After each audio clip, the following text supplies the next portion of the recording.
Senhoras e senhores, bom dia. Iniciamos nesse momento as atividades do 24º Simpósio do 34º Congresso Brasileiro de Ciências do Solo. Simpósio cujo título é Impactos Econômicos e Ambientais da Adoção do Sistema Plantio Direto.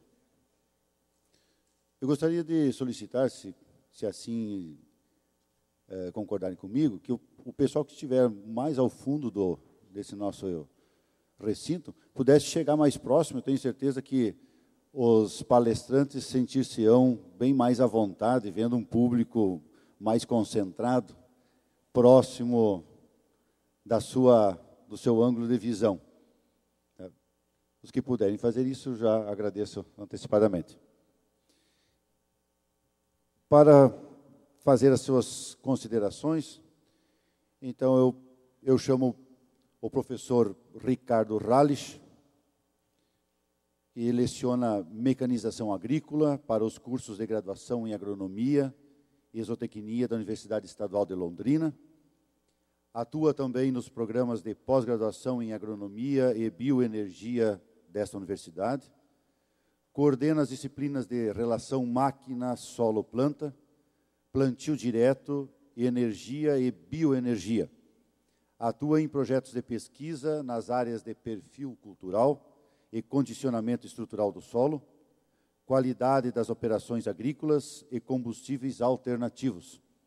Coordena também estudos dos impactos dos sistemas de produção. Então, com a palavra, o professor Ricardo Rallich.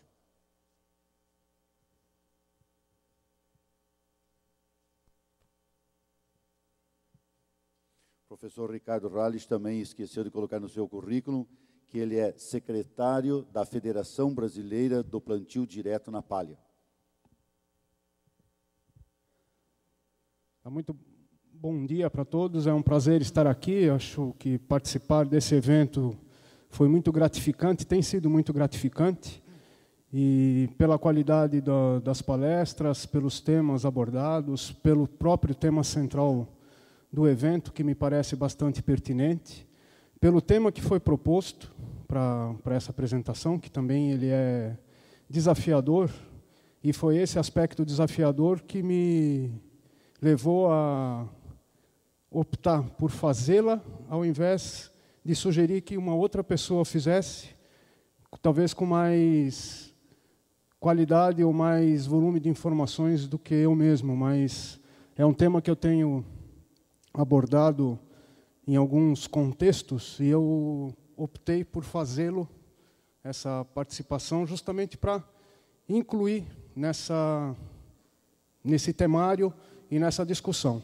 Bom, então, dentro dos aspectos, já foi dito,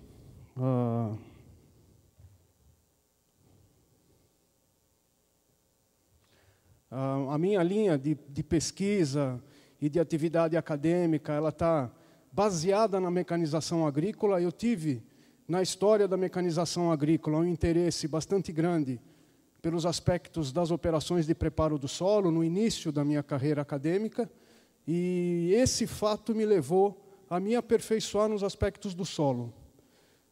Eu não sou soleiro, eu não sou cientista do solo, eu sou usuário das informações do solo, da ciência do solo. Nesse contexto, no aperfeiçoamento e na evolução das coisas, muito daquilo que nós atribuímos às máquinas e que atribuímos aquilo que queremos que as máquinas façam, na verdade, são aspectos do solo que nós temos que atentar.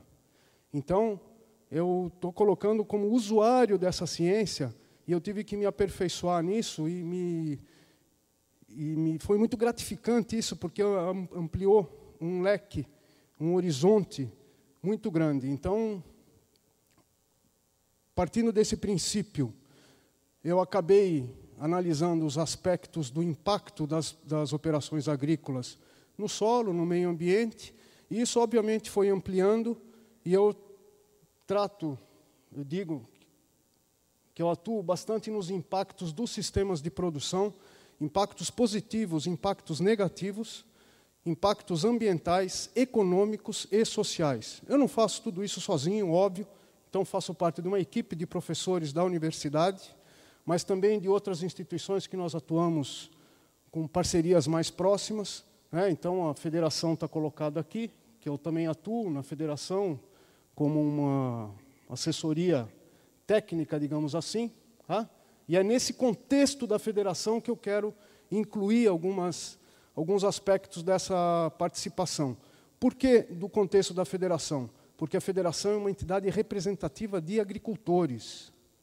Então, ela tem um cunho de produtores agrícolas muito forte, que é uma coisa muito interessante. Então, é nessa linha que eu vou abordar a minha abordagem, só ilustrando um pouco a universidade, para que vocês tenham um pouco de conhecimento. A Universidade Estadual de Londrina fica em Londrina, evidentemente, é uma universidade importante no contexto paranaense, tem 20 e poucos mil estudantes, e nós temos dentro da universidade, então, a pós-graduação em agronomia e em bioenergia, que está à disposição de quem se interessar em estudar conosco. Atuo também na federação, então, que é uma entidade representativa de agricultores. Bom, dentro desse tema, eu vou abordar o sistema plantio direto, os impactos propriamente dito que eu sugiro que dividamos em impactos coletivos e impactos individuais. Vou fazer isso na sequência. E quero também fazer uma discussão da proposta desse evento, que é Ciência do Solo, para quê e para quem. E vou iniciar por isso, porque eu também sou um pouco adepto à teoria do caos. Então, como eu coloquei isso por último, eu vou começar por ele, que é justamente essa discussão da ciência do solo. Eu já dei uma primeira pincelada. A ciência do solo, na minha história, ela foi muito importante. Eu não conseguia entender aspectos da mecanização sem abordar aspectos do solo. E eu fui me aperfeiçoando nisso. A ciência do solo está em absolutamente tudo. Ela está em absolutamente tudo. É só nós lembrarmos que nós somos seres terrestres. Então, ela faz parte do nosso habitat. O solo é o nosso habitat. Então, ele está em absolutamente tudo. Então, se a ciência do solo, para quê? Para a nossa sociedade. A ciência do solo é importantíssima para nós desenvolvermos a nossa sociedade. Para quem? Para todos. Significa que, então, nesse contexto que nós estamos discutindo, ou pretendendo discutir aspectos econômicos, o cientista do solo tem que abordar aspectos econômicos? Talvez não. Em alguns contextos, sim, mas não todos. É melhor nós pensarmos que os economistas e os gestores precisam ter informações, precisam ter subsídios da ciência do solo para atuarem dentro das suas áreas. É isso que talvez esteja faltando. Esteja faltando subsídios daquilo que nós chamamos de conhecimento da ciência propriamente dita do solo nas outras áreas da sociedade, justamente para começarmos a evoluir e propor melhores alternativas para tudo. Então, continuando, passar para o segundo tema, que é o sistema plantio direto nesse contexto. Então, no contexto da ciência do solo, no contexto do impacto econômico. Vamos lembrar um pouquinho, vamos conceituar um pouco, investir um pouco de tempo nisso. Sistema plantio direto, o que é? Primeira coisa que eu acho muito importante nós enfatizarmos. Sistema plantio direto é um sistema conservacionista. Existe uma tendência, existem algumas linhas, no Brasil, inclusive, que querem separar sistema plantio direto da agricultura conservacionista, colocar em níveis diferentes. Não é. O sistema plantio direto é a proposta brasileira de agricultura conservacionista e é a melhor proposta que existe. É a mais ampla, a mais abrangente. Então, é um sistema conservacionista. Não são níveis diferentes. O sistema plantio direto é a proposta brasileira de agricultura conservacionista. Envolve um mínimo revolvimento do solo. Mínimo. Também discutem, querem dizer que não pode ter revolvimento do solo. Não, o conceito é mínimo revolvimento do solo. O mínimo possível, o mínimo que nós temos que buscar, temos que continuar buscando. É um conceito em evolução, é mutável. Na semeadura, nós estamos buscando o mínimo revolvimento do solo. Estamos buscando o mínimo revolvimento do solo na cana, na batata, em outras culturas, é o mínimo revolvimento do solo. A discussão se cana é cultivo mínimo ou plantio direto é inócua. É plantio direto, desde que seja um mínimo. Nós temos que buscar um mínimo revolvimento do solo. Quanto que é o mínimo revolvimento do solo para colher batata? Nós não vamos colher batata por baixo, vai ter que colher por cima. Nós temos que buscar um mínimo revolvimento do solo. Isso está no conceito. Está no conceito. É o mínimo. Atingimos o mínimo já? Não. Para tudo, não. É uma mutabilidade, é uma evolução, mas é o mínimo. Então, aplica-se, sistema plantio direto, aplica-se para absolutamente todas as atividades agropecuárias. Segundo conceito, cobertura permanente. Já se falou, e a federação nasceu como plantio direto na palha, porque se considerou como a palha a melhor cobertura. Já sabemos que não é. O importante é ter cobertura, que seja com palha, que seja cobertura morta. O melhor é termos cobertura viva. Quanto mais vida nós tivermos no sistema, quanto mais plantas vivas nós tivermos no sistema, melhor. Conceito importante. Terceiro conceito, e o mais importante de todos, tem que ter rotação de culturas. Nós estamos tratando de um aspecto da biodiversidade. A biodiversidade precisa de comida, precisa de um grande cardápio diversificado de comida para nós diversificarmos o ambiente mais biodiverso do planeta. Nós tivemos palestras aqui. O Marco Antônio falou, o ambiente mais biodiverso do planeta é a camada superficial do solo, que nós exploramos com a atividade agropecuária. Só conseguimos manter essa biodiversidade se nós tivermos um cardápio de comida, de plantas diversificado. Só se diversifica isso com rotação de culturas. Plantio direto sem rotação de culturas não é plantio direto. Plantio direto que mobiliza o solo com operações agrícolas, nem que sejam esporádicas, não é plantio direto. Nós estamos falando de um sistema plantio direto que tem que ser sistêmico, que tem que ser contínuo, que tem que ser permanente, e é nesse contexto que eu quero entrar na discussão do econômico.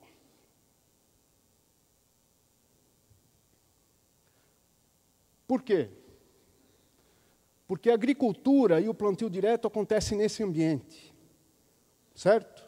Esse aqui é um dos ciclos biogeoquímicos, o da água, o mais conhecido, e um dos mais importantes, é o que tem sido muito valorizado na qualificação dos sistemas de produção e do plantio direto por motivos óbvios. Mas nós podemos citar todos os outros ciclos biogeodinâmicos. Todos os ciclos biogeodinâmicos do planeta envolvem solo, envolve planta.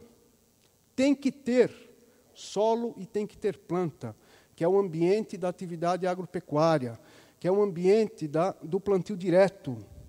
Então, nós estamos interferindo diretamente no que nós podemos chamar da vida no planeta.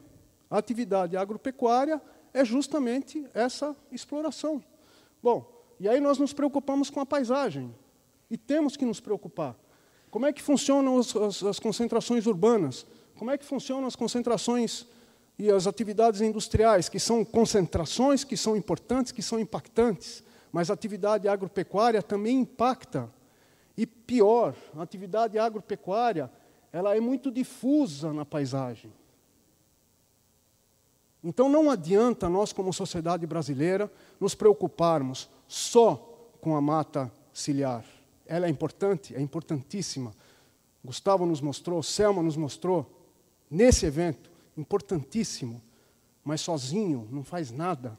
Nós temos que nos preocupar com a mata ciliar e com todo o resto. Com todo o resto. E o todo o resto é a proposta do plantio direto. É a proposta do sistema plantio direto, contínuo, permanente, bem feito. Então, paremos de falar em plantio direto com qualidade. Passemos a falar, tem ou não tem plantio direto. Tem plantio direto? É um sistema plantio direto? Ótimo. Se não tem, é porque não chegou ainda, não atingiu. Tem alguns problemas a serem resolvidos para que atinjamos. Isso é uma discussão que eu sugiro seja feita pela sociedade. Sociedade Brasileira de Ciência do Solo. Isso significa que nós vamos derrubar o número de 30 milhões de hectares no Brasil com o sistema plantio direto para quanto? Para 15? Para 10? Para 5? Não sei. Não sei, mas isso talvez não seja o mais importante. O papel da expansão do plantio direto e a divulgação da expansão do plantio direto já foi cumprido. Agora está na hora de nós falarmos efetivamente no que nos interessa. E nos interessa coletivamente. É como o plantio direto está contribuindo coletivamente.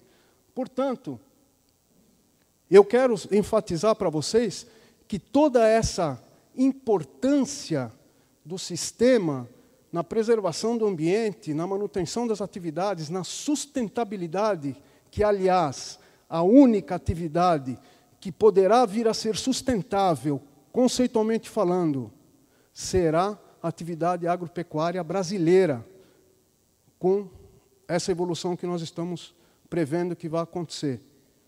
Não há outra atividade com um horizonte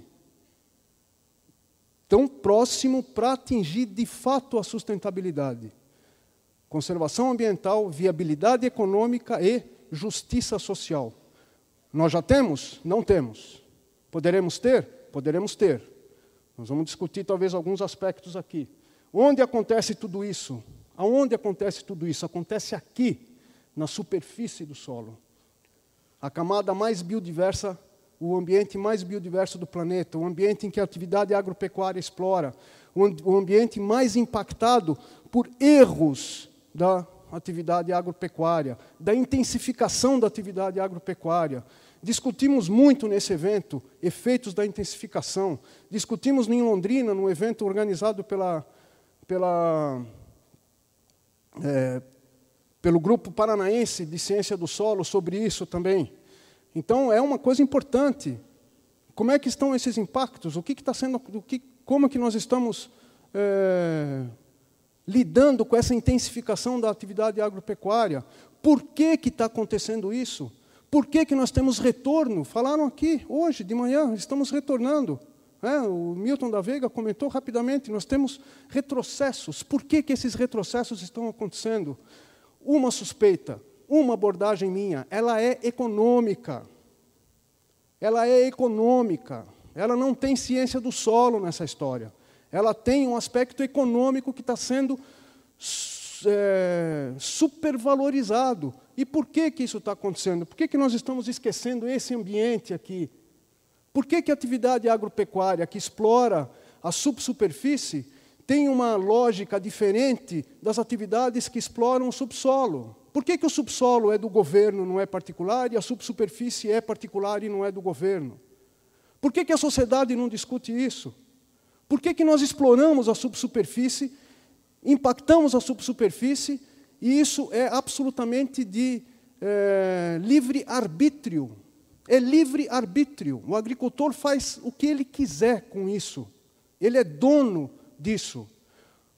Os meus colegas, os meus amigos da federação não gostam que eu aborde dessa forma, porque é importante para os agricultores que eles tenham e mantenham essa liberdade de decisão. Mas por que eles querem manter a liberdade de decisão? Porque nós temos outros problemas acontecendo de cunho econômico. E aí que eu entro, então, nos impactos econômicos. E aí nós temos impactos coletivos e impactos individuais. Impactos coletivos. Tem uma curva que vai evoluir aqui, e tem alguns anos que são anos importantíssimos na história do sistema plantio direto no Brasil. O surgimento do plantio direto no Brasil, a primeira reunião de pesquisa, a pesquisa no plantio direto que aconteceu organizado pela Embrapa Soja, a evolução do plantio direto para o centro-oeste, para o cerrado e para a pequena agricultura, que mudou a realidade de Santa Catarina, mudou a realidade do sul, sudoeste do Paraná, mudou a realidade do norte do Rio Grande do Sul, para citar alguns aspectos. a consolidação do conceito de cobertura permanente, final da década de 80, a consolidação do conceito da importância da rotação de culturas no início dos anos 2000. Então, eu estou mostrando aqui a evolução do plantio direto, e tem 3 curvas que evoluíram aqui. O que são essas curvas? Alguém suspeita o que são essas curvas? Bom, eu vou dizer, então, o que são essas curvas. Vermelha. Vermelha. Produção agrícola no Brasil. Azul. Área explorada pela agricultura, pela agropecuária no Brasil. Verde. Saldo da balança comercial no Brasil. Nós temos um saldo da balança comercial no Brasil que desde 2000 é positivo, e muito positivo, por causa da agropecuária. Vou citar 2 anos aqui, 2011 e 2012, que são anos emblemáticos por diversos motivos. Outros setores da sociedade e da economia brasileira, saldos negativos. Agropecuária, saldos positivos. Tem sido assim há pelo menos 13 anos consecutivos. Coletivamente falando, para o Brasil, a agropecuária é fundamental. Pena que o dono das galinhas, da galinha dos ovos de ouro, não trate disso dessa forma. Vou apresentar uma frase longa, falando das qualidades da atividade agropecuária para a sustentação da economia brasileira. Sabe quem falou isso? Paulo Scaff, presidente da Fiesp, Federação das Indústrias do Estado de São Paulo. Por que ele falou isso? Porque ele está num setor que é deficitário. Ele está num setor que é deficitário no Brasil, em termos de balança comercial, que é importantíssimo para a economia. Significa que todos os outros setores dependem absolutamente da agropecuária no Brasil, com sistema plantio direto para sobreviver. E o nosso ministro, Guido Mantega, ele sabe, de cor e salteado, a importância social da indústria automobilística. Ele sabe. Por que tem redução dos impostos dos carros? Nós concordamos com isso?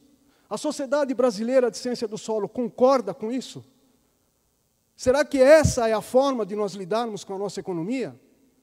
Será que não está faltando alguma coisa nesse contexto? Será que nós concordamos, nós, cientistas, nós acadêmicos, nós cidadãos, concordamos com a exploração do pré-sal? Ou será que nós, da sociedade científica, nos consolamos se o dinheiro vier para a ciência e tecnologia? Vocês concordam? Eu não concordo. Eu não concordo. Eu quero o pré-sal lá no pré-sal. Eu não quero petróleo mais. Eu não quero mais petróleo. Eu não quero pagar o triplo por um carro elétrico que faz 15 anos que existe nos Estados Unidos. 15 anos tem carro elétrico nos Estados Unidos. Chegou esse ano no Brasil, pelo triplo do preço. Eu não quero isso. Eu não quero. Está na hora de mudar. Está na hora de mudar o conceito coletivo. Mas tem um problema mais sério. Tem um problema, conceito individual. Entramos no contexto dos agricultores propriamente dito. Por que os agricultores não consideram os serviços e os benefícios da rotação de cultura? Será que eles não consideram? Será que eles não fazem por quê? Porque são imediatistas? É isso? Por que eles compram máquinas maiores, tiram um terraço para fazer isso, querem reduzir o custo de produção? Porque são imediatistas? É exatamente isso. É exatamente isso. Eles são imediatistas. Por quê? Porque o sistema os fazem ser imediatistas. Crédito rural é por safra. Todas as safras, a maior parte das safras de inverno, na maior parte da produção agrícola brasileira, elas são deficitárias na margem bruta dos agricultores. Só que a safra, o crédito, o custeio é por safra. Não tem uma forma diferente de fazer isso? Não tem um jeito diferente de pensar essa atividade? Tem que ter. Depende do agricultor? Não depende do agricultor, depende da sociedade. É a sociedade que tem que mudar essa lógica. É a sociedade que tem que ajudar o agricultor a não ser imediatista, a ele investir em rotação de cultura, para fazer esse serviço aqui que a rotação de cultura faz, para fazer esse serviço, deixar de fazer esse serviço que a rotação de cultura faz, deixar de fazer esse serviço que uma mecanização intensiva faz. Você acha que eles querem fazer isso? Você acha que os agricultores querem, por livre e espontânea vontade, fazer isso? Fazem porque são compelidos a fazer. Todos os problemas de mecanização que vocês citaram, e é a minha área, a mecanização, o mercado de máquinas agrícolas é horrível. O uso dos aspectos psicológicos para vender máquina, a pressão psicológica que se faz nos agricultores para comprar uma máquina maior, é uma coisa absurda.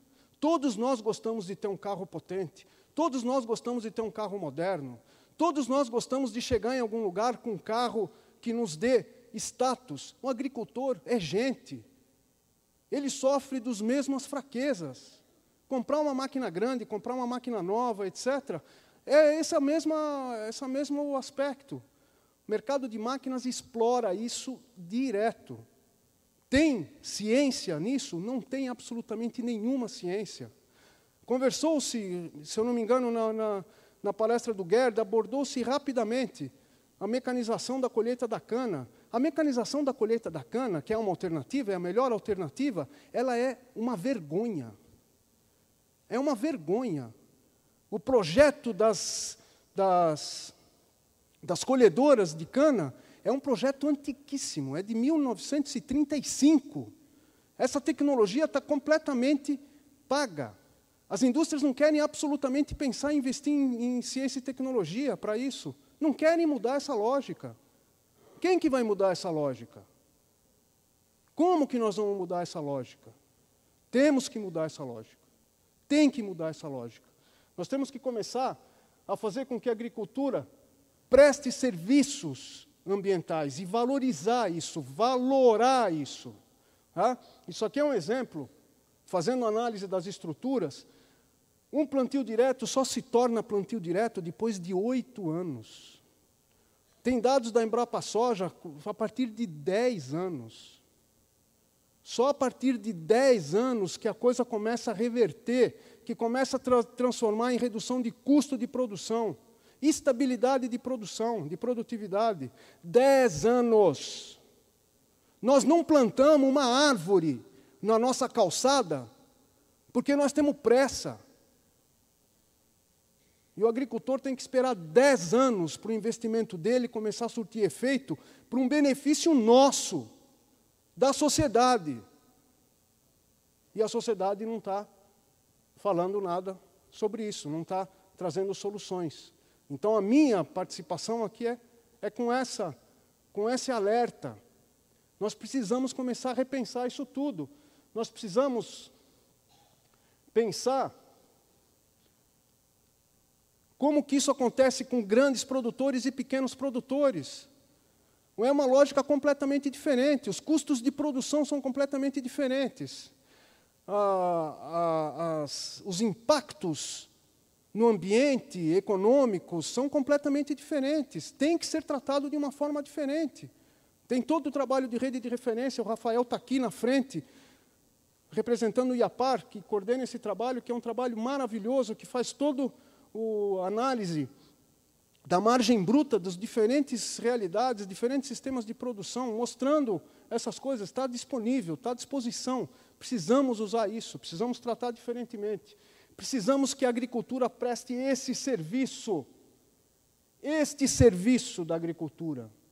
Agricultura, que é isso aqui, diferentes plantas, diferentes atividades, diferentes sistemas radiculares, tem que ser tratado de ponta cabeça.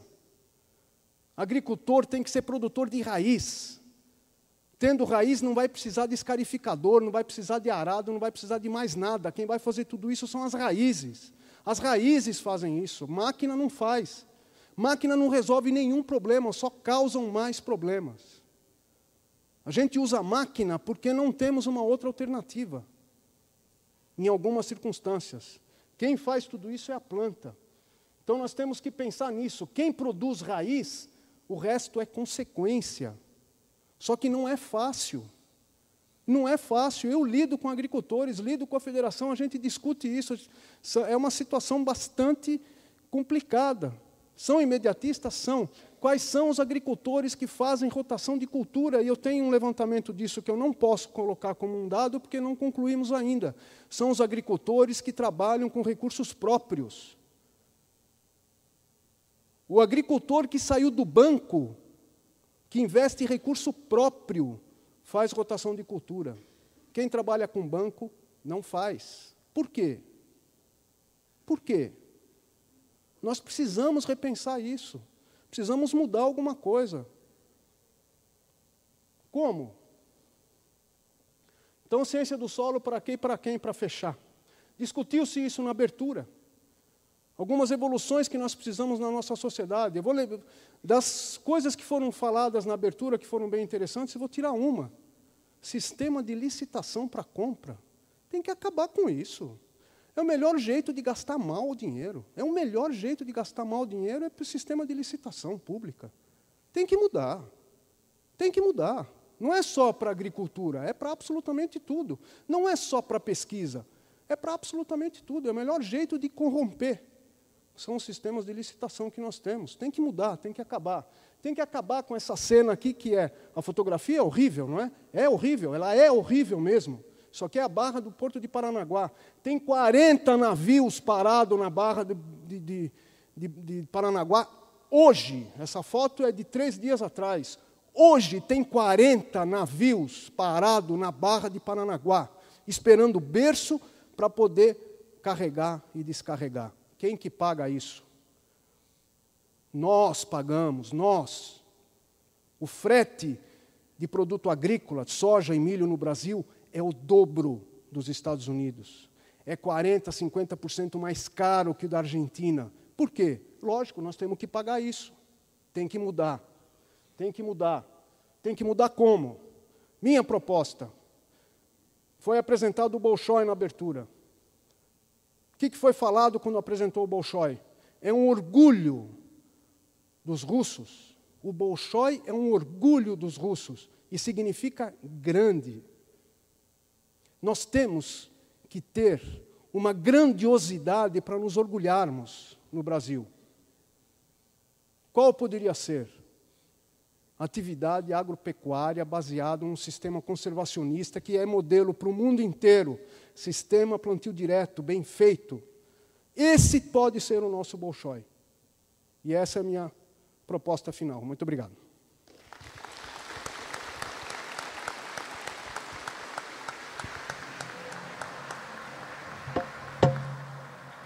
Muito obrigado, professor Rallis. Convidamos para que o senhor faça parte da mesa. Imediatamente nós convidamos o engenheiro agrônomo Ivo Melo para fazer a sua apresentação. Ivo Melo é engenheiro agrônomo, formado pela Faculdade de Agronomia da Universidade Federal do Rio Grande do Sul.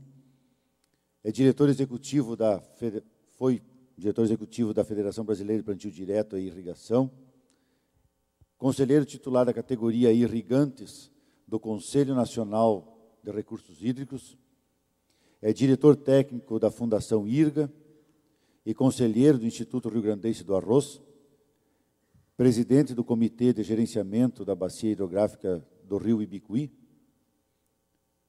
e também continua sendo o presidente da CAPAS, da Confederação das Associações Americanas para a Agricultura Sustentável. Com a palavra, Ivo. Obrigado, Leandro. Bom dia a todos.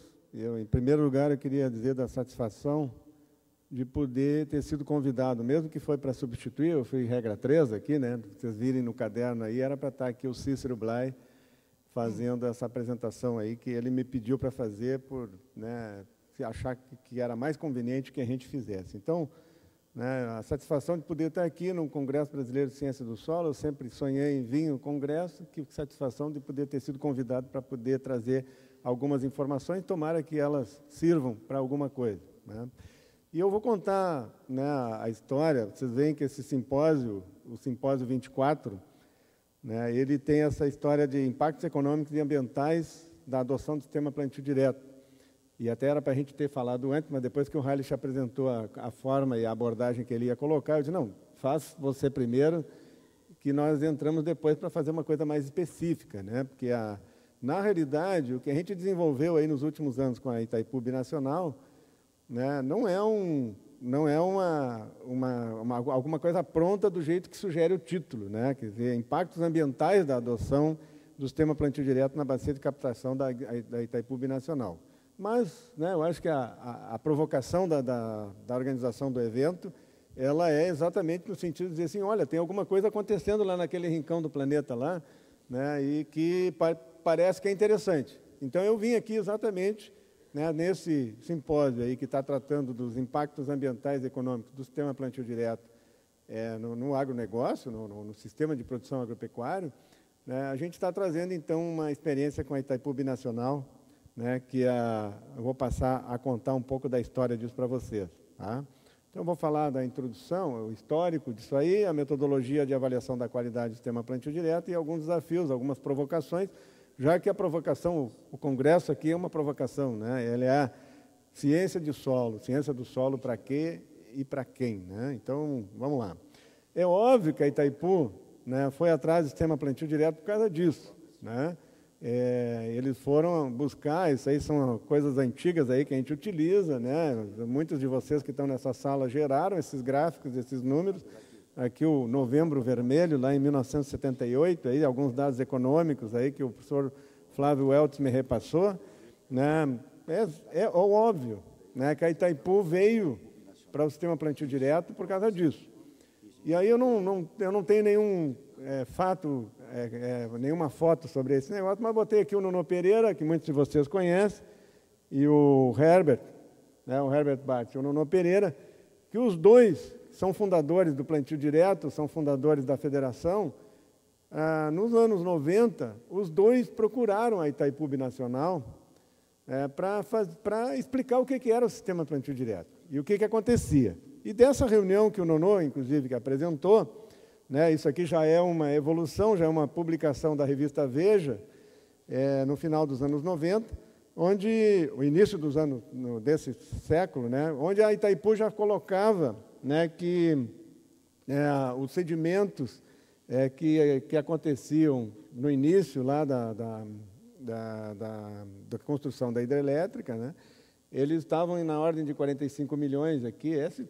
Estão vendo, o gráfico fala por si, né? Essa diminuição ela está baseada exatamente no fato da gente ter adotado boas práticas de manejo. Mas os engenheiros da época, não me pergunte de onde é que saiu isso, mas eu, desde que conheço o Nuno Pereira, ele fala assim, né, os engenheiros da época da Itaipu, eles fizeram alguns cálculos lá e chegaram assim, ó, se esses cientistas de solo e de manejo de solo estão falando a verdade, que nós vamos evitar erosão, sedimento, etc., né, nós vamos calcular que de 150 anos, que era a vida útil do reservatório, ele pode passar para 450, e que a gente vai ter 7 vezes menos despesas com gasto de manutenção nas turbinas.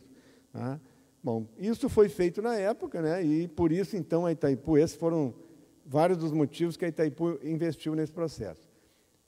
No governo anterior, no governo do PSDB, então, houve várias tratativas, trabalhos da Itaipu nesse sentido, inclusive contratação de pessoal técnico para trabalhar na divulgação, capacitação e assim por diante, mas, né, com o advento do governo Lula, né, essa diretoria que está até hoje, né, é uma das poucas empresas estatais que não mudou, né, não houve dança de cadeiras, o diretor-presidente, que é agrônomo e admirador do plantio direto, até hoje ele é o diretor-presidente brasileiro da Itaipu Binacional, o Jorge Samek, né? E eles, com a equipe deles, desde 2003, 2004, eles instituíram o que chama esse programa Cultivando Água Boa, né? Que ele, por si só, ele já já se explica, né? Mas exatamente esse programa Cultivando a Boa, ele tem essa abordagem do território de uma bacia hidrográfica. Para aqueles que não sabem, a Constituição de 88 institui, e ela determina que todo e qualquer planejamento territorial, a partir da Constituição, seja efetivado, seja elaborado, seja desenvolvido em cima de um território de uma bacia hidrográfica. E a Itaipu, como lida com água, lida com a bacia hidrográfica, ela trabalha nessa lógica, só que ela usa essa divisão, que é o gerenciamento das águas estaduais da bacia de contribuição do reservatório da Bacia do Paraná 3, que é uma divisão do Estado do Paraná. Eu só coloquei isso assim dessa forma porque no título diz que é a bacia de contribuição do reservatório. Não é verdade, porque ali naquela parte de cima, ali na cidade de Guaíra, o reservatório ele continua um pouco para cima, entrando em São Paulo e Mato Grosso do Sul. Então, mas esse Cultivando Água Boa, o programa, ele atua só nessa parte.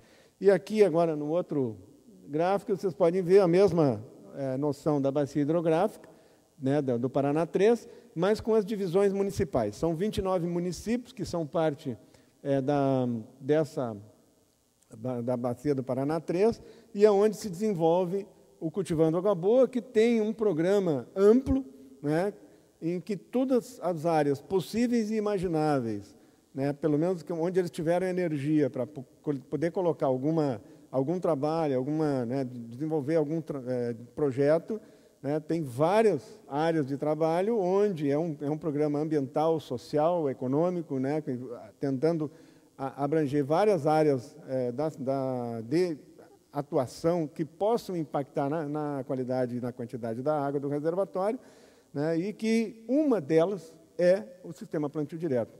Quer dizer que essa é a que a gente faz em parceria. E aqui tem um gráfico, é óbvio que vocês não vão enxergar daí, porque está pequeno, talvez lá no outro painel, mas aqui diz assim, o gráfico de torta é uma das evoluções, vamos dizer assim, do trabalho da Itaipu com os seus parceiros, entre tantos que trabalharam nessa parte de plantio direto, principalmente com Iapar, a Emater, no estado do Paraná. Isso aqui são o número de produtores do município.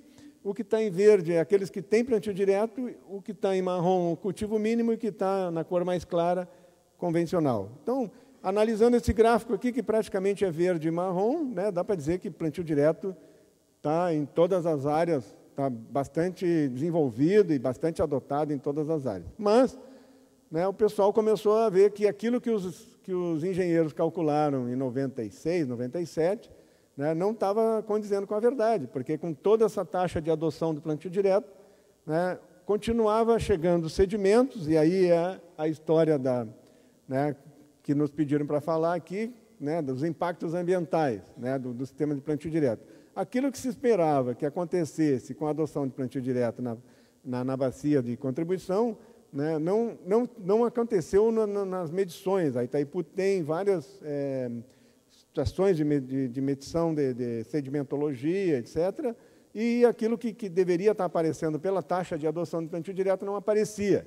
Inclusive, com esse baita problema aqui, que é a eutrofização das partes onde a água perde a velocidade e traz muito sedimento, mas principalmente muito nutriente, muito nitrato e fosfato, causando a eutrofização dessa parte onde a água perde a velocidade no reservatório. Então, claro, a turbidez ela é notória, tem sido notória em vários lugares, e o pessoal começou a se questionar, mas o que é?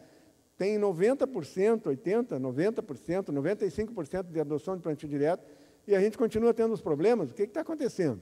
E aí nós começamos a discutir, técnicos, extensionistas, etc. Quando eu falo nós, é muita gente, é a Itaipu com seus vários parceiros, locais, a Emater, o Iapar, e a federação como, vamos dizer, a agregadora dos agricultores, como o Halles colocou. Então, aí chegaram à conclusão que não está dando certo, E aí a gente vai, bom, o que a gente faz? O que está faltando? Né? E a conclusão óbvia, né? E aí o Halles, por isso que eu pedi para o Halles falar primeiro, né? Que se não fizer aqueles 3 passos fundamentais do sistema plantio direto na palha, não vai ter qualidade. Nós não vamos atingir aqueles objetivos de qualidade que a gente deseja, que é, né, poder ter esses resultados aí na qualidade do meio ambiente como um todo e principalmente medido na qualidade da água. Então, a partir daí é que nós começamos a trabalhar, né, nós dizer, bom, tá certo, não tem qualidade, mas tu chega no agricultor e diz, não, mas eu faço plantio direto, eu tenho a melhor máquina, eu faço isso. Né? O agricultor em si, ele diz que está fazendo bem, mas nós precisamos de alguma coisa mais objetiva para medir, para saber. E a ideia, então, foi desenvolver uma metodologia, né, baseada em agronomia, né, em visita, em analisar, avaliar as atitudes do agricultor para saber o quanto que ele estava chegando perto ou não daquilo que era o ideal. E aí, então, a gente propôs a metodologia, essa participativa, ela está dentro do contexto do Cultivando Água Boa, utiliza os comitês gestores municipais para fazer uma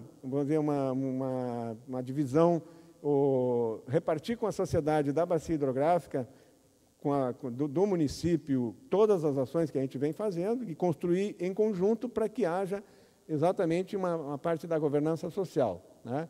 Então, isso aqui são coisas que eu tinha... já está autorizado, essa apresentação vai ficar... Eu não vou falar de todos os slides, né, mas ela vai ficar para quem quiser, né, mexer, ela está tudo publicado no site da federação, né, mas é só assim para ver coisas, como é que a gente chegou. Né? Então, lá no início dos anos 2000, começou a se falar muito em vamos pagar pelos carbono que estão sequestrando, vamos pagar por um serviço ambiental. E a federação, né, como representante de agricultores, né, ela começou a se informar a respeito, né, e nós chegamos à conclusão que para qualquer sistema de pagamento, ou reconhecimento, ou medição de serviços ambientais, a gente tinha que ter um sistema de certificação. Né? E a gente começou a andar atrás disso, né? Começamos a buscar aonde que podia ter alguma coisa que fosse de fácil adaptação. E a gente acabou juntando, né, entre várias coisas, e aqui eu cito uma primeira iniciativa que foi da federação, no 2º Congresso Mundial de Agricultura Conservacionista, em Foz do Iguaçu, em que o nosso, então, vice-presidente do Estado do Rio Grande do Sul, um agricultor lá de Uruguaiana, o Ariovaldo Cerati, que é especialista em qualidade total, aquela qualidade total da indústria, desenvolveu uma adaptação do que seria um sistema de qualidade, uma certificação de qualidade total, né, adaptando aquele sistema da indústria para o plantio direto. Aí tem aqui todas as explicações de como é que funciona isso, né, e etc. Não vou entrar nesse mérito. E aí, por causa desse 2003, em 2004, a gente afirmou um acordo de cooperação técnica com a Itaipu Binacional. Está aí o Samek, que é ainda com cabelo escuro ainda, né, hoje ele está totalmente grisalho, né, com o diretor de coordenação, Nelson. Né, a gente fez um acordo de intenções para desenvolver esse processo. E começamos a trabalhar em vários trabalhos. Mas, né, teve várias coisas no meio, que eu não vou entrar em detalhes, mas nós culminamos em 2009 com a firmatura de um convênio de repasse de recursos para desenvolver, então, essa metodologia para avaliar a qualidade do sistema plantio direto. Tá? Aqui tem as bases, né, quais são os fundamentos dela, também eu não vou discutir todas elas. A Itaipu tem um sistema de controle de banco de dados, de cadastro técnico multifinalitário muito interessante, desenvolvido com software livre, né, lá dentro do Parque Tecnológico de Itaipu. Então, a gente identificou 6 microbacias para serem a piloto do processo. Né, trabalhamos, é participativo, tem que estar, né, discutido e conversado com a sociedade dos municípios da bacia hidrográfica.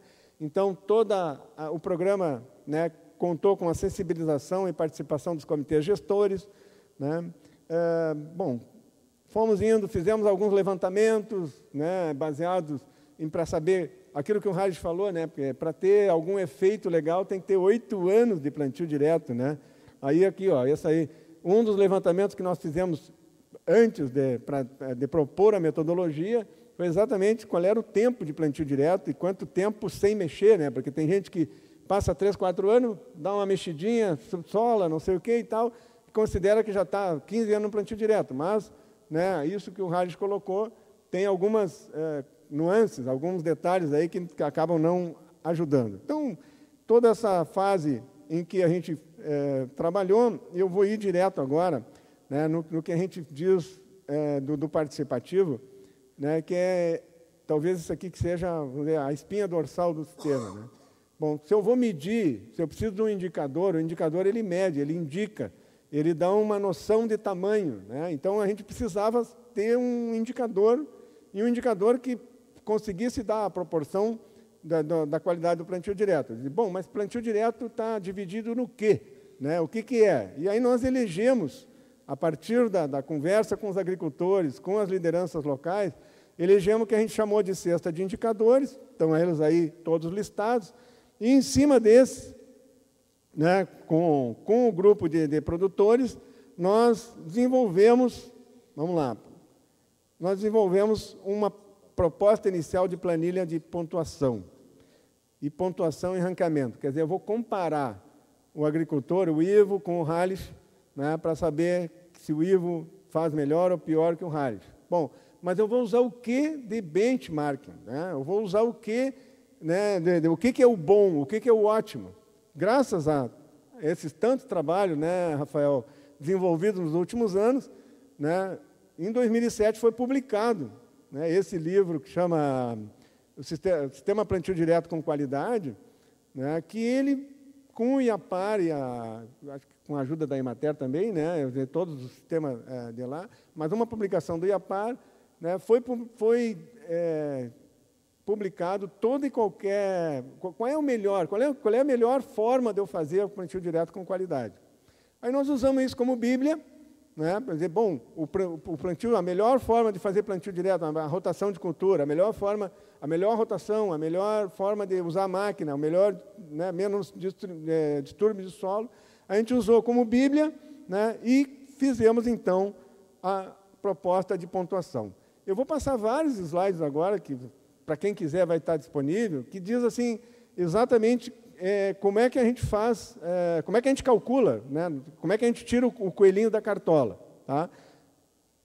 E aqui está, vocês, quem teve a oportunidade de participar aí nos pôsteres, ontem foi apresentado um pôster aí, com a autoria do Ricardo Hallich aí, com a nossa colaboração, onde está descrito esses indicadores que foram utilizados, né? E a gente tem aqui, então, né, aqui essa tabela também está no pôster, né? Quer dizer, são pesos, né? E aí sim tem um pouco não vou dizer axiologia, mas da experiência do agrônomo, né? Foram uma equipe de agrônomos de campo que desenvolveu essa base de peso, né, os fatores de ponderação, e aqui, né, o resultado disso, ou pelo menos o resultado de uma das rodadas, em uma das microbacias, onde a gente comparou 4 agricultores, né? Vocês não estão enxergando aí, mas nós temos notas desde 5,21 até 8,55 aqui, ó. Quer dizer, o primeiro, o mais bem pontuado, e o menos bem pontuado. Significa o quê?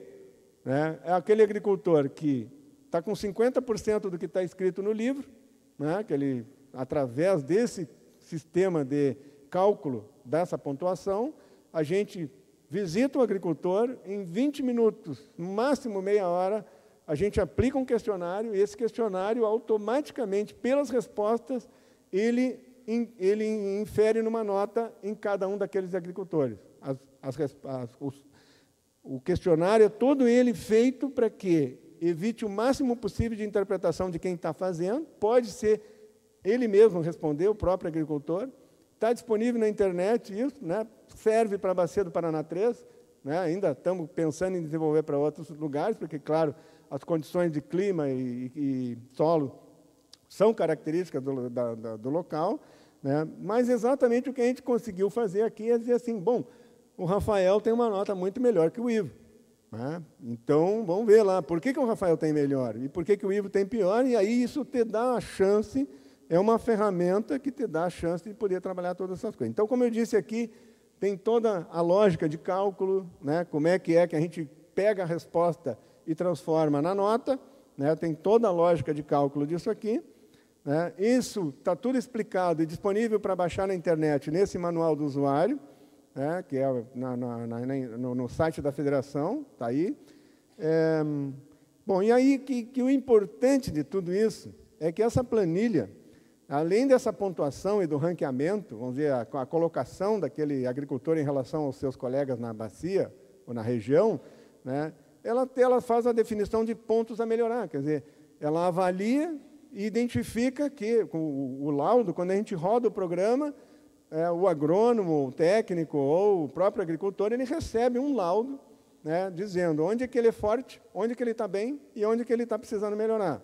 E isso gera, né, com definição de pontos a melhorar e pontos fortes, me gera um programa de melhoria contínua, né, para girar um PDCA, para que dentro da proposta, dentro da possibilidade do agricultor, ele possa melhorar, né, desde que ele deseje. Aqui um resumo de quais são a ordem disso tudo, não vou entrar no detalhe, né. E o importante, né, disso tudo, que não é papel, e também não é mídia informática. Isso aí é uma coisa que hoje trabalha com base no Google Earth, né, no sistema informático disponível na internet, e a gente tem condições de georreferenciar de uma forma muito simples, né, e tem aí condições, inclusive, de trabalhar para outras escalas, né. Então, está disponível isso no site da federação, né, ainda não está aberto, porque ainda depende de alguns ajustes, mas tem uma versão demo, né, que a pessoa que desejar, ela pode rodar o programa dentro do nosso site. Tá? E então eu vou indo aqui para o final, né, que são aquilo que eu estava falando, quer dizer, dá para...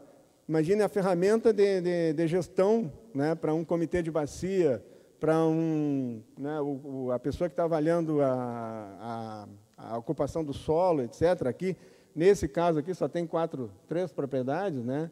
Mas imagine uma bacia hidrográfica dessa, toda ela plotada, e inclusive dizendo a nota, né? Dizendo como que aquele cara, como que aquela área de cultivo, de manejo, de rotações de cultura, está sendo utilizada por aquele agricultor. Tá? Aí tem todas as 6 microbacias, né? E, claro, não pensem que o agricultor vai fazer tudo isso de graça, né? Tem gente que ainda diz, não, eu faço. Tem esse rapaz aqui, o Celso, aqui, que foi o segundo melhor pontuado de todos os 2 anos de trabalho, né? Ele tem orgulho do que ele faz. Chega lá na propriedade dele e diz aqui, ó, nos meus terraços não passa, nos meus basão, não passa uma gota d'água. Na pior chuva não passa uma gota d'água. Tem orgulho de dizer isso. Mas nem todos, e faz porque ele sabe daquela importância, e o Hallich deu um toque nisso, né? A terra não deveria ser comprada pelo que ela tem de área, e sim o que ela tem de qualidade na sua fertilidade, né? Na sua fertilidade física, química e biológica. E esse cara, Celso aqui, que foi premiado, ele diz isso. Eu não troco a minha área, com 20 anos fazendo o que eu faço, pela do meu vizinho que prepara, que subsola, etc. Eu não troco, porque eu sei que a minha é muito melhor que a dele. Tá? Mas isso é um caso de uma pessoa que é desprendida, entendeu esse processo. Mas a maioria quer saber assim, ó, a gente chega lá, tá, mas e aí, quanto que eu vou ganhar se eu tirar nota 8 aí? Né? Ou quanto que isso vai me dar? Vão melhorar o meu crédito no banco? Né? Ou vou ganhar um prêmio e tudo? Então, o nosso sistema, como ele era um desenvolvimento piloto, nós fizemos um sistema de premiação. E uma das premiações, nesse caso aqui no Cultivando Água Boa, em novembro de 2011, os 2 mais bem pontuados foram receber o seu certificado, né, o seu laudo, lá como sendo o mais bem pontuado, na abertura do Cultivando Água Boa, na presença aí do presidente da federação, do presidente da Itaipu Binacional e do diretor de coordenação. Né? E também os 6 melhores pontuados em cada uma das 6 microbacias receberam do programa uma viagem de estudos, né? Foram visitar as lavouras, propriedades do Frank Dictra e do Nono Pereira, nos Campos Gerais do Paraná. Tá? Então, para esse pessoal, a maioria deles, nós estamos falando, gente, de alguns desses agricultores aqui de 17, de 20 hectares, alguns de 100, né? Mas todos eles médios ou pequenos, de pequena agricultura. Tá? Bom, E o que agora, então, vamos lá, para as provocações que eu tinha colocado, os desafios para frente, né? Qual é se é que dá para chamar de defeito, né? Bom, e aí, esse índice, realmente, ele diz que o Rafael tem uma lavoura melhor que a do Ivo? E como é que vocês sabem isso, né? Bom, nós fomos para campo e depois do índice gerado, alguns outros que não fizeram a avaliação, eu mesmo, foi o meu caso, eu fui onde minha equipe tinha feito a avaliação e fui conferir, né, as notas. E realmente, na axiologia, vamos dizer, o feeling de um agrônomo de campo, tu realmente vê que o cara que tem nota 8 é o cara caprichoso, é o cara que tem o seu sistema de plantio com rotação muito melhor do que aquele que tem nota 6, e melhor mais ainda aquele que tem nota 4. Bom, mas, né, nós tomamos o cuidado de, em todas as propriedades, né, desses avaliados, dos 25 agricultores que foram piloto do programa, nós tiramos a amostra de solo em todos eles, nas glebas avaliadas e pontuadas. E, feita uma análise estatística aqui da matéria orgânica, né, a correlação é bem interessante, na medida em que aumenta a pontuação, aumenta a matéria orgânica, né? A pontuação, quer dizer, quem está mais perto de 10, né, tem a matéria orgânica mais alta no seu solo. Mas também, uma coisa sem nenhum rigorismo científico, apenas, né, foi feita uma análise estatística em cima daquelas análises de solo e chegou à conclusão que tem alguma coisa interessante aí. Vamos lá. Bom, e aí o que a gente está propondo agora, né, e para deixar assim interessante, que a gente articulou com a Embrapa, né, e que já tem até nome agora, o Projeto Solo Vivo, né, o Hernani, acho que é o encarregado, o Hernani que está aqui, deve estar aqui hoje, né, lá da Embrapa Solos é o condutor, é o encarregado, o coordenador desse projeto. E esse projeto, baseado nessa proposta da Federação Itaipu, ele vai replicar isso em 10 microbacias ao longo do Brasil, né? Uma delas vai ser lá na área de contribuição do reservatório de Itaipu, mas as outras 9 são fora, né? E nós estamos também trabalhando num novo convênio, onde, inclusive com a assessoria e proposta do professor Ricardo Halles, nós vamos naqueles 220, que depois nós temos 226 avaliações, de um total de 3 microbacias lá no município de Marechal Cândido Rondon, que nós vamos fazer, nós estamos propondo fazer uma validação mais próxima que ligar com conceitos e com atributos de solo, físicos, químicos, né, biológicos, a pontuação para que a gente possa evoluir, vamos dizer assim, né? A Pota é meio antiga, nossa presidente aqui estava tratando de câncer, estava com peruca, mas é só para mostrar que ela conhece o sistema plantio direto. Ela estava aqui, né, com o Bartz, aqui quando o Herbert recebeu uma homenagem em 2009, em 22 de junho de 2009, ele recebeu uma homenagem. E eu coloco isso porque agora na Rio Mais 20, a ministra Isabela Teixeira deixou claro, né, que aqueles produtores, agricultores que, vamos dizer assim, ficou aquele negócio do Código Florestal, o Halles citou que, né, vai para lá, não vai para cá, não olha outras coisas. A gente propôs, durante a discussão do Código Florestal, que se incluísse, né, o trabalho do plantio direto com qualidade como sendo uma das coisas desejáveis por um código de ocupação de terras, né, de território, etc.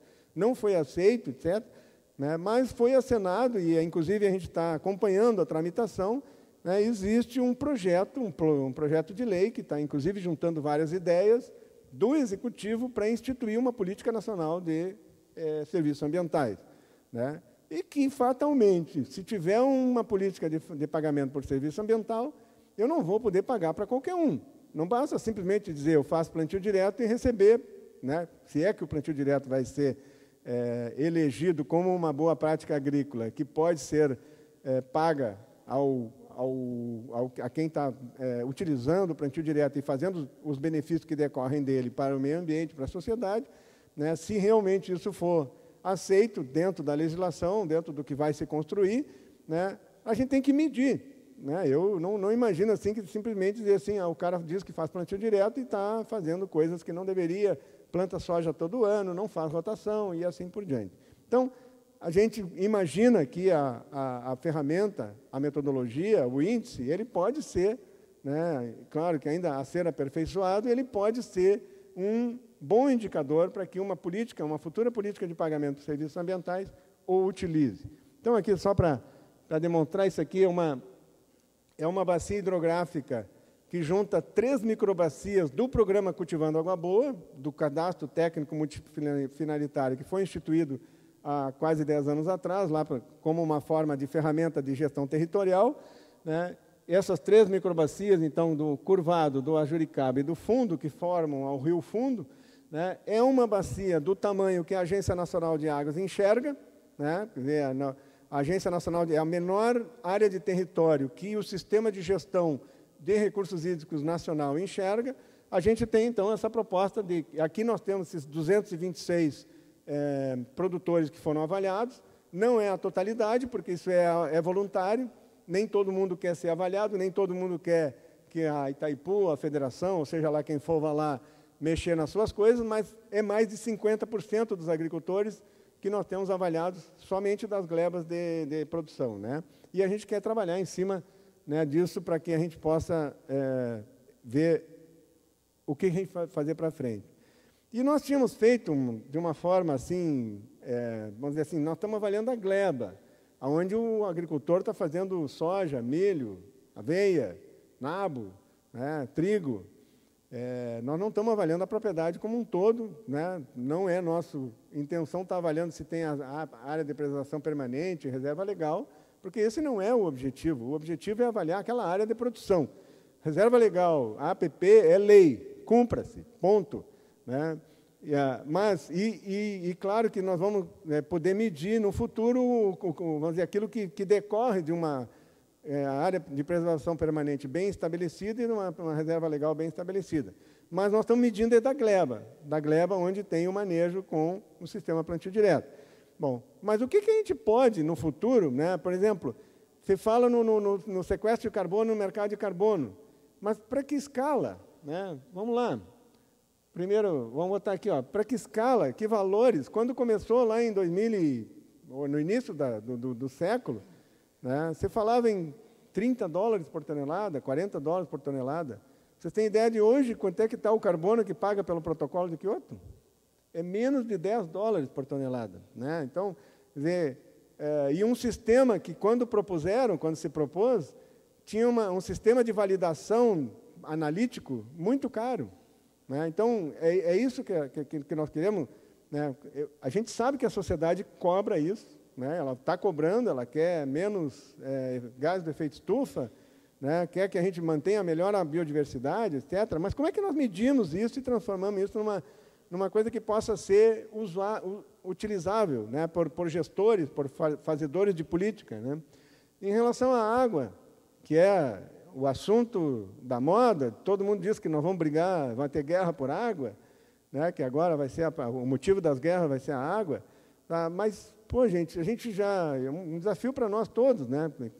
Todo mundo diz que plantio direto infiltra, que recarrega aquífero, mas quanto?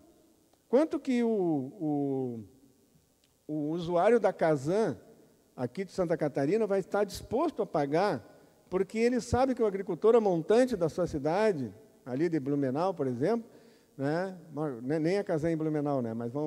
Mas o que está montante, quanto que ele vai estar disposto a pagar, né, para que o agricultor cuide bem do seu solo, trate bem e faça um sistema de agricultura conservacionista que realmente infiltre a água e proporcione para que o prestador de serviço de potabilização de água, a jusante, que ele não precise gastar tanto mais, né? É aquela história, nós estamos na mesma bacia hidrográfica, nós estamos influenciando um ao outro, né, naquilo que a gente está fazendo de atuação em relação ao território, em relação ao meio ambiente. Então, mas como é que nós vamos medir isso, né? Quanto cada ponto percentual de matéria orgânica que eu agrego, depois de 10 anos de plantio direto, se eu botei 1 ponto de percentual de matéria orgânica no solo, né, todos vocês sabem, eu pelo menos imagino que, né, esse é tranquilo, né, que cada ponto percentual desse aí significa mais água guardada e armazenada, não tem dúvida disso, né, por todos os conceitos de agregação, etc, etc. Tal. Mas quanto é isso? Né? Como é que eu transformo isso numa linguagem que a sociedade aceite e que a gente possa trabalhar. Tá? Então, essas são as provocações, né, que nós colocamos aqui também em relação à biodiversidade, que é o outro eixo. Né? Como medir? Né? Nós temos uma proposta aí, a Maria, eu não falei com a Maria ainda, está ali ela. Né? Nós temos uma proposta com a Maria aí para desenvolver um trabalho em cima de fauna. Né? Mas como? Né? O que a sociedade está disposta a isso? Então, a ideia era essa, era trazer essas reflexões, está disponível, né, nos colocar à disposição para refletir. Né? E como vocês viram aí, eu tenho trabalhado bastante com rio, com água, e eu li essa frase há uns dias atrás, aí eu achei muito lindo. Quer dizer, o rio é realmente isso, né? A gente vai se encontrando e vai aumentando. Quer dizer, os rios só existem porque as águas se encontram. E a gente só vai fazer uma sociedade interessante, legal e que atenda a todo mundo, na medida em que a gente se encontrar, né, com esses objetivos. Então, muito obrigado.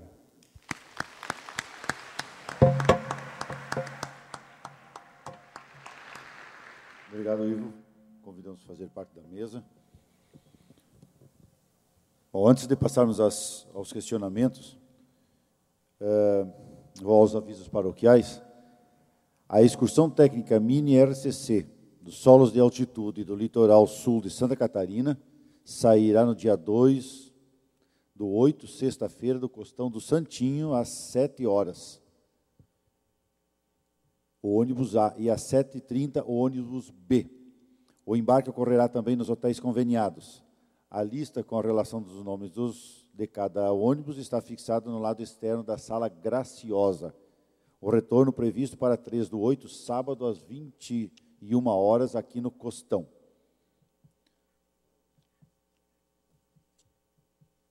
Eu gostaria só de lembrar aos colegas da EPAGRE que nós combinamos que todos permaneceriam próximo desse local para tirarmos uma foto. Essa foto será tirada no final desses trabalhos. Nós temos inicialmente 2 questionamentos para o professor Ricardo. O primeiro de Oswaldo Viscay, da Defesa Agropecuária do Estado de São Paulo. Na verdade, é mais um comentário. Cana-de-açúcar, há 5 anos atrás, não era problema no Estado de São Paulo. Com as propostas de sistematização das áreas, prevendo a retirada dos terraços, transformou a cultura da cana na principal fonte de erosão e degradação do solo do Estado. Obrigado, Oswaldo, pelo comentário. Eu compartilho com a tua preocupação, acho que você tem razão. Eu só queria acrescentar uma ideia, que é justamente o efeito que eu chamei da intensificação. Nós temos tido um processo de intensificação nas atividades agropecuárias, que estão associadas à atividade econômica, que tem colocado em risco as nossas áreas agrícolas. Então, o impacto ambiental tem sido muito agravado por essa intensificação. A cana é um exemplo clássico. A atividade agrícola da cana é comandada pela indústria. A indústria manda na área agrícola. Quando vai colher, como vai colher, etc., é a indústria que manda. Se tem pouca cana no parque, e está tudo úmido, acabou de chover, mas tem pouca cana no parque, no pátio da indústria, eles vão colher cana. Não importa o que vão fazer. E não querem nem saber do que vai acontecer depois. Então, essa intensificação, essa lógica, que é muito complicada. A cana ela é bem ilustrativa. Quando eu falei da cana e o processo de colheita, foi nessa linha de raciocínio. Nós temos centenas de outras formas de colher cana. Não precisa ser mecanização indireta, como nós fazemos hoje, que é chamado do corte manual, ou a mecanização direta com as máquinas autopropelidas, que é a proposta da indústria. Tem centenas de outras formas de fazer. Querem fazer?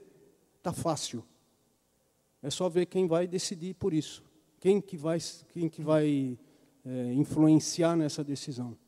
Então, é uma coisa bem complicada, mas que a gente precisa estar sempre alerta.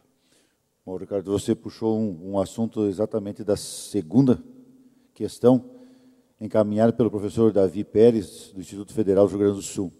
Ele diz o seguinte: parabéns pela palestra, ótima avaliação do cenário agropecuário. No entanto, muitas vezes, as operações motomecanizadas não combinam com as condições climáticas, tendo tráfego em condições inadequadas. Quais as soluções frente a isso? A rotação de culturas é suficiente? O senhor tem pesquisado com essa linha em solos argilosos? Obrigado, Davi. A pergunta é muito boa. Eu tenho experiência nossa, principalmente na região de Londrina, com solos argilosos, 75% de argila, em média. Então, eu acho que é pertinente. Não dá conta. A rotação de cultura não dá conta de todos os impactos negativos que a gente realiza com a mecanização, principalmente quando trabalha em condições inadequadas. O que precisa ser feito, o que tem sido feito em algumas circunstâncias, é uma análise de risco. Então, vamos supor, façamos uma colheita com solo úmido, porque isso acontece. É inevitável acontecer algumas operações agrícolas com solo inadequado. É inevitável, em função de características climáticas, de solo, etc. Tem que ter uma capacidade de prever quão isso está sendo negativo e que estratégias que vão ser adotadas para minimizar isso. Então, se acontecer isso 2, 3 vezes numa sequência sucessivas, quer dizer, eu estou agravando muito a situação, tem que ter uma ação bastante agressiva de rotação, de enraizamento, etc., que significa abrir mão de uma ou duas safras comerciais. Aí que a coisa pega. Aí que a coisa pega. O agricultor não pode abrir mão de uma safra comercial. Ele não pode. Nós não podemos. Nós não podemos abrir mão do nosso salário. Se fala, bom, então vamos deixar de ganhar um salário 2 meses para resolver os problemas, podemos fazer isso? Não podemos. O agricultor não pode fazer. Essa é um pouco do teor que eu quis colocar. Nós precisamos repensar isso. Como que vai ser feito? Eu não tenho assim, uma solução, assim, está aqui dentro dessa garrafa. Mas é uma coisa que a gente precisa discutir.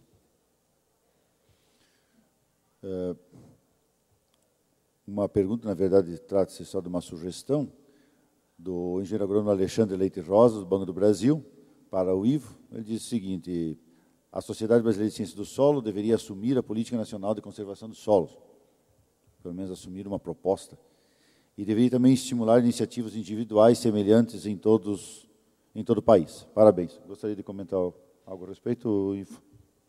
Isso é como o meu colega de faculdade, né? Que a gente está sempre trocando ideia aí, né, Alexandre? Obrigado pelo teu comentário. Né? A gente está para trabalhar, né? Eu acho que, inclusive, nós estamos fazendo a adaptação do IQP lá para a região de Paranapanema, no estado de São Paulo, por iniciativa de uma das filiadas da federação, né, a Associação do Sudoeste Paulista de Irrigantes e Plantio na Palha, lá em Olambra 2.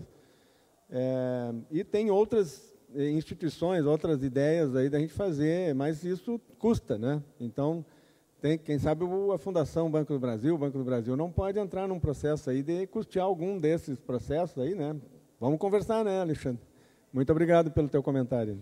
Bom, eu já aproveito, Ivo, do Felipe Manfron, da UEPG, Ponta Grossa, apesar de ter encaminhado ao Rallis, mas como você já comentou alguma coisa de política, que tipo de políticas públicas seriam necessárias para melhorar o cenário agrícola e a prática de plantio direto no Brasil? Eu, praticamente, acho que essa história de política é meio complicado, né? Porque aquela história assim, quando tu faz alguma coisa de mudança climática e de política de mudança climática, governo não polui, certo? Governo não emite gás de efeito estufa, mas governo assina, não é bem o caso nosso, mas governo assina acordos mundiais para evitar gases de efeito estufa. Quando ele chega em casa, ele regulamenta. Ele vai regulamentar e vai dizer para a indústria, para esse, para aquele, para botar menos gás ou sei lá. Então, se a gente olhar para esse lado, eu, particularmente, acho que o plantio direto devia ser lei, obrigação. Mas, né, é extremismo, é religiosidade já, para ir para esse lado. Né? Mas eu acho assim, que a gente está caminhando para isso, porque a gente tem hoje um programa ABC, por exemplo, tem uma agricultura de baixo carbono, que estipula, diz com todas as letras, que plantio direto deve ser a espinha dorsal de qualquer daqueles 6 eixos da agricultura de baixo carbono. Então, são inícios, né? Mas só vai pegar no momento em que a gente conseguir, e o Hallich fala muito bem isso, né? Conseguir colocar para que a sociedade se apodere, ela entenda esse processo, porque até então, né, a sociedade ainda acha, né, e às vezes de forma maldosa, a imprensa faz, o agronegócio, né, quer dizer, o agronegócio do grande produtor, o agronegócio daquele que usa o veneno, etc. claro, nós temos N defeitos, N coisas para corrigir, mas não se pode botar tudo no mesmo cesto, porque vocês viram ali, né? Porque quem está pagando as contas do Brasil hoje em dia é o agronegócio. Então, né, nós precisamos, sim, discutir mais, conversar mais, e sociedades como a Sociedade Brasileira de Ciência do Solo, entrar nesse processo, discutir, né, estar participando desses fóruns onde a gente pode trabalhar esses assuntos e propor novas políticas, né, eu acho que esse é o caminho. E gostaria de poder estar junto e poder colaborar com todos. Eu vou me permitir também fazer uma participação. Acho que o assunto é bem importante e interessante também.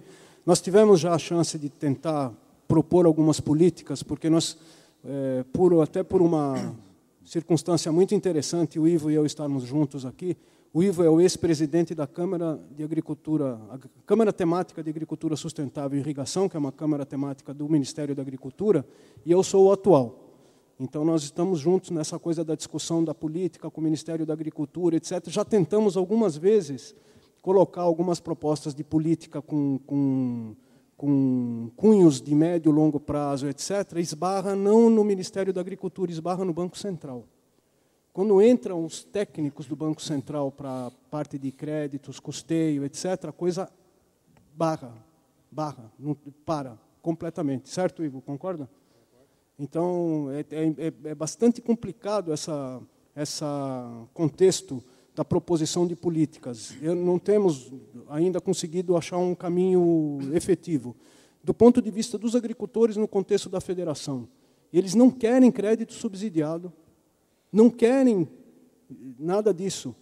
O que eles têm falado bastante nas reuniões que nós temos tido é: façam uma proposta de políticas que premiem e não que punam.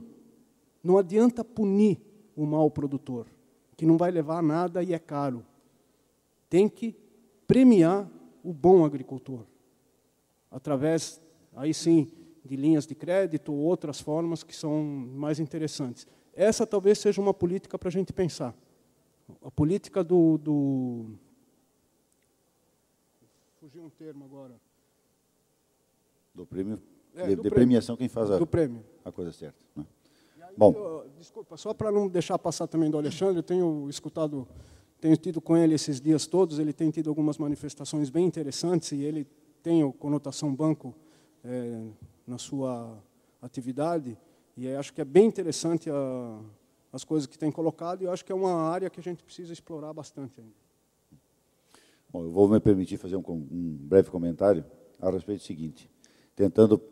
Foi realizado um painel sobre problemas da integração, pesquisa, extensão, agricultor. E o problema principal, vejo aí, está na comunicação. Também, hoje de manhã, o doutor Ian deu abriu uma possibilidade de fazermos uma reflexão de por que a sociedade não entende a respeito da importância do solo. E aí eu digo, nós temos sido incompetentes em fazer isso. Nós somos extremamente competentes em fazer a pesquisa, né, em chegar lá no produtor o pouco que chega da pesquisa, mas a sociedade como um todo não tem valorizado porque nós não valorizamos o nosso trabalho.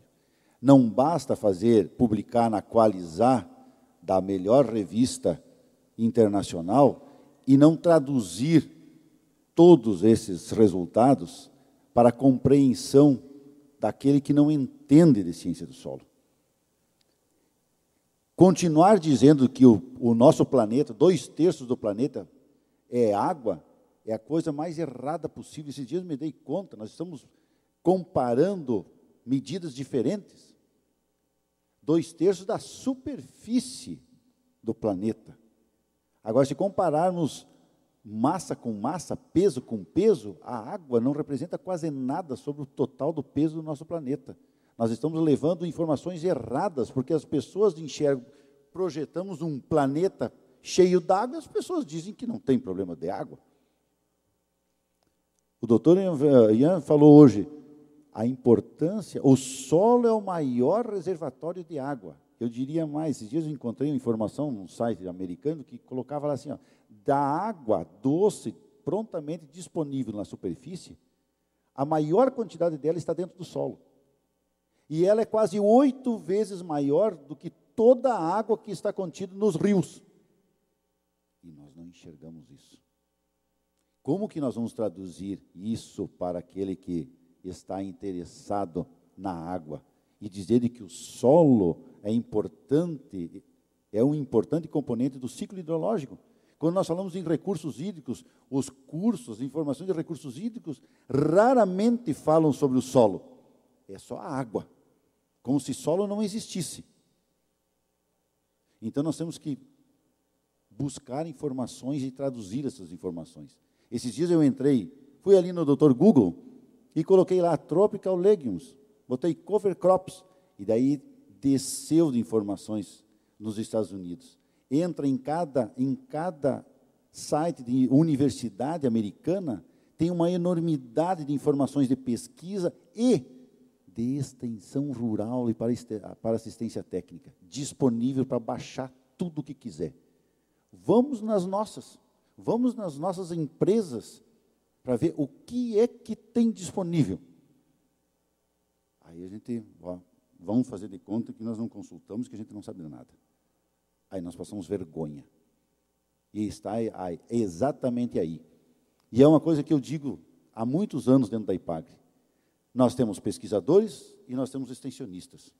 Nós precisamos investir em alguém do meio, que poderia ser um pesquisionista ou um estenqueador. O pesquisador que faz a extensão dos seus trabalhos e dos demais, e o extensionista que tem um pouquinho de formação e que pode ser liberado também para fazer alguma coisa de pesquisa. Por que sermos tão radicais, ou uma coisa ou só outra coisa? Né?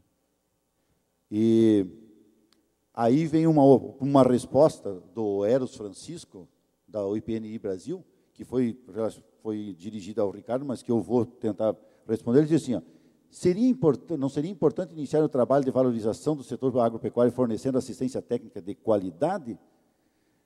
Nós temos cursos de agronomia em universidades que não têm no seu conteúdo plantio direto. Passa assim meio que batido dentro do uso, manejo e conservação do solo. Então, temos um problema sério lá na raiz. E aí que está da readequação do currículo dos nossos cursos de agronomia para enxergar um pouquinho mais, né, sobre preparo biológico, não mais pelo uso do ferro. Né? Não que o ferro não seja necessário para fazer as máquinas, né, mas entender um pouquinho diferente. Também vou mexer com essa, pôr a minha colher nesse mingau aí. Eros, você tem razão, acho que as tuas manifestações aqui no texto, eu concordo com todas elas, inclusive com essa. E aí eu queria colocar um aspecto da academia. No encontro de plantio direto organizado pela federação, que foi em Águas de Lindóia, que eu não lembro o número, eu fui um defensor dos cursos de agronomia, consequentemente das universidades, e tínhamos um contexto que, naquela época, eu continuaria defendendo.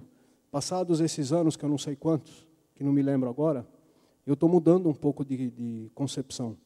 Eu acho que nós estamos tendo um problema de identificação e de identidade com as nossas academias que é muito grave.